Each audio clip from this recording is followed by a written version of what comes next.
Saudaraku seiman, pelanggaran yang dilakukan kepada Sang Pencipta Allah atau biasa yang kita namakan dengan maksiat atau dosa, ini buruk sekali efeknya.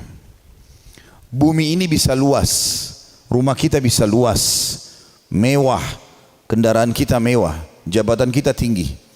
Tapi demi Allah, kalau seandainya kita bermaksiat kepada Allah, maka seakan-akan semuanya sempit. Dada kita sempit, pikiran kita sempit, hidup kita sumpek, jauh dari orang-orang, makanan jadi tidak enak.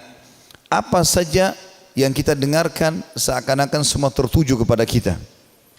Kalau orang pernah mencuri uang misalnya dengan jumlah tertentu, kalau dia mendengar ada seseorang menyebutkan jumlah uang itu, maka dia ketakutan sendiri. Misal dia pernah membuat cek palsu 100 juta, atau dia pernah mengambil uang 1 juta, atau 5 juta, atau 10 juta. Kapan dia dengarkan kalimat itu, seakan-akan dia sedang tertuduh. Padahal sebenarnya mungkin orang lain sedang berbicara masalah lain, bukan masalah dia.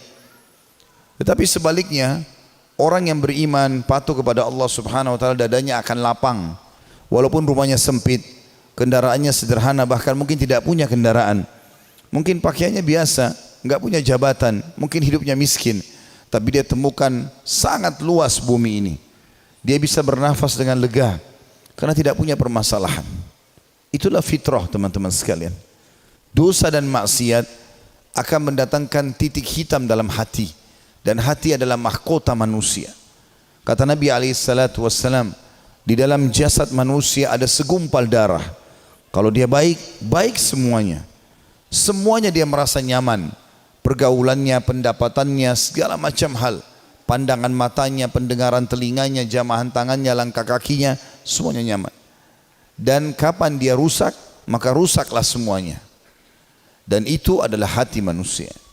Kata Nabi SAW, kalau seseorang hamba melakukan ketaatan kepada Allah, solat misalnya, zikir, membaca Al-Quran, bakti dengan orang tua, bersedekah, membaca Al-Quran, apa saja perintah yang sudah kita ketahui sama-sama, yang Islam agama yang mulai ini ajarkan.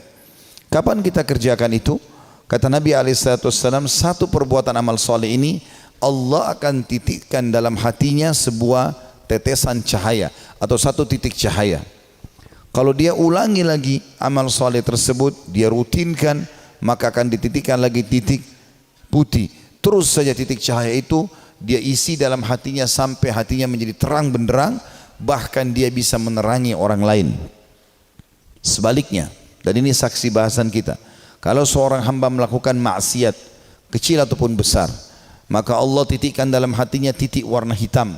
Kalau dia mengulangi lagi, titik hitam lagi. Kalau dia mengulangi lagi, titik hitam lagi, sampai hatinya menjadi hitam kelam dan bahkan bisa lebih keras daripada batu, sebagaimana Allah sebutkan dalam Al-Baqarah, au asyaddu qaswah, atau lebih keras daripada batu itu. Dan pada saat itu semua jenis peringatan tidak akan berpengaruh pada dia. Mau orang meninggal di sebelahnya, mau orang terjadi longsor, banjir, terjadi bencana alam, tidak ada sesuatu menyentuh hatinya, tidak membuat dia ketakutan dalam masalah-masalah tersebut. Dan pada saat itu tidak akan ada manfaat lagi hidupnya.